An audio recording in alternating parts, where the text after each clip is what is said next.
Brian, always love to ask you when you lose a game, win a game, have a couple of days to digest it. What kind of clicked? What looked really good on tape after this win against Minnesota? I thought the goals were good. I thought the attitude of the team was good. You can see their body language. Noticeable improvement. Loved that, after they scored, they were excited. They celebrating with their teammates. Some of the passing still can be better. Miscues in critical moments. Everybody's going to miss a pass. I get it. I totally get it. But sometimes in those moments where you've defended, you're first time you win the ball back, you give it away. It gives the other team momentum, so we can still do better there. But overall, it was a good review of the film. How much credit do you give yourself for, you guys really dominated the last 20, 30 minutes of that game. Is that, how much, when you're looking back on that, how much is that, I really like everything we did here, and how much of that is, you can see Minnesota is maybe not in it as much as they probably would want to be. 1-0, they had a half chance, they had a set piece in the first half. No, it was the second half, actually. They had a couple chances, but, I think we were able to dictate the tempo of the game. They were a little shorthanded, so you have to take that into consideration, but it's not taking anything away from our team. I think we did a good job of, playing for 90 minutes. After seeing the film, how do you evaluate Paul Rothrock and what he's coming on? Good. I mean, everybody saw his energy, his enthusiasm. He missed a couple balls, okay.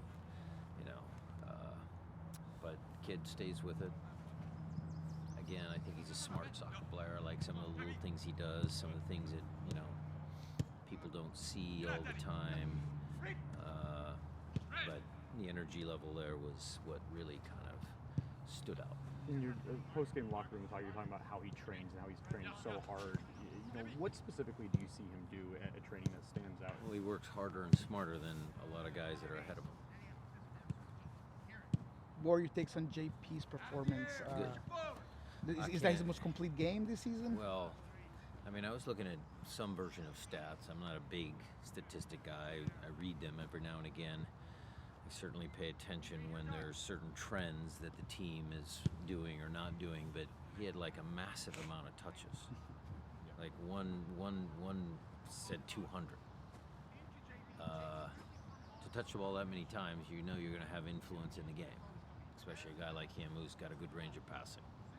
But that ball that he hits to Christian, we didn't score off the play, but Leo Chu was kind of in the pocket, runs a little bit, Christian timing, JP's delivery. That was spot on, pinpoint, just like we had asked them to do. So he was influential for sure.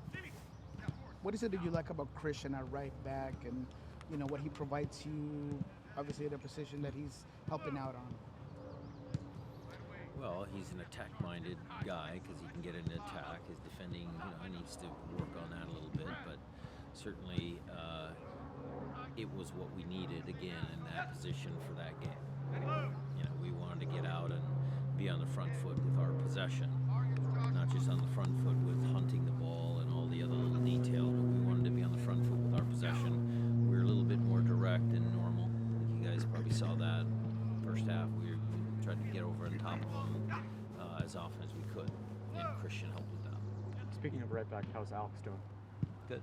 He's in the concussion protocol, so he'll be ruled out until he's ready. And it looked like Albert is no lingering issues from He's him. got a big scrape down the back of his Achilles. He let everybody see it. But it sounds like he's proud of it. it sounds like he's available. He is available. And then it looks like John Bell is still here. What's the situation with him in Jamaica? So he's going to report. Jamaica's in Houston. Oh. Nice. So after our game, he's going to go directly into their camp. And we saw Pedro out here. How is he looking? He's going to stay home from Houston. Nathan, how's Nathan doing? Good. He's going to go with us to Houston. If you had to call it positive or negative, what's the trend that you currently see Pedro on, and how quickly might you be able to count with him? I think it's a slight positive. I think things are moving in the right direction. But again, he's got to go a full week of training at least. I'd like to get him 2 weeks of full training. This is kind of a half week of full training before we put him on the field, just to make sure his body's ready to take the load. He's going to be super excited to come back. I don't want to, hold too much of that enthusiasm back, because I need him to just be happy and joyous that he's back on the field. But I also want to make sure that we don't put him at risk. Off the field, got to get your reaction to the big news today of the Reign purchase. What are your thoughts on merging the organizations? I mean, it's great.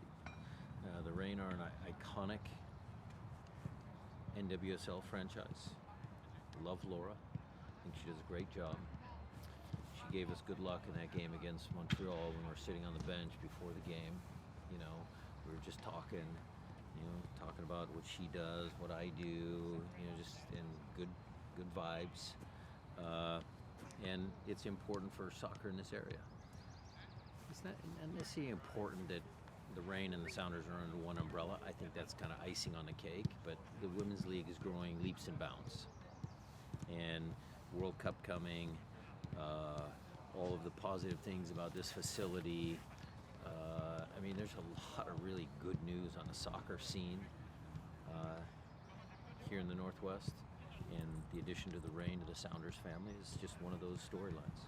Has there been any conversations with you as far as resources go, and how having the Reign under the Sounders umbrella, affects things like operating budgets and things like that?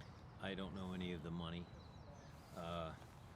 Laura's lead assistant was here with us last week. I think that sort of soccer interchange is going to happen on a more frequent basis, both directions. But as far as all the money and the resources and all that, that's for Craig and Adrian to discuss. Back to the soccer aspect, what are your take on Leo's game? And you bring him off because this is his first game back. There's that conversation between you and him and the bench. What is that like? And we've talked about no player wants to come off the field, but how did you handle it? How did he handle it? Leo Chu was on a 45-minute restriction. And I let him play longer because he was having a very good game. But I didn't tell Leo that he was on a 45-minute description because I wanted him to play free. That's the conversation I didn't tell you guys about after the game. I'll tell it to you now. I had a conversation with Leo to make sure that he understood that. And I wasn't going to say anything in the press until he knew that he actually got to play almost 15 more minutes than he was scheduled to, because he was having a good game. Does that change does that sort of change the interaction? Like, you're like, so actually, Leo, you played 15 more minutes than I was planning on playing you, as opposed to you coming off early. Yeah. He understood it. I showed him the trainer's notes, the sports science guy's notes. So we're good. He and I are good. On the other side, did the trainers get mad at you? No. Look, if you plant in a player's mind, like Reed had a 60-minute limit in Kansas City, but it's also based on the data. And so there's the trick. If you say 60 minutes, then the player goes, 62, got him coming off, he's a little whatever. If we use just pure data, if we say, okay, you're going to play until you hit your marks, you're going to play, that's a little safer. So players, the nuance of the English language is important sometimes in those moments. I didn't want to say anything prior to the game to Leo because I believe that Leo is such an emotional kid and he was so happy to be back on the field, and I didn't want to bum him out by saying, I can only play this long. I didn't want to say that. Last couple guys. A win is a win, and probably you still have a lot of work to do. But we talk a lot about players and forwards, how they get confidence in getting goals, and defenders getting minutes. As a head coach, when the substitutions go your way, everything seems to work.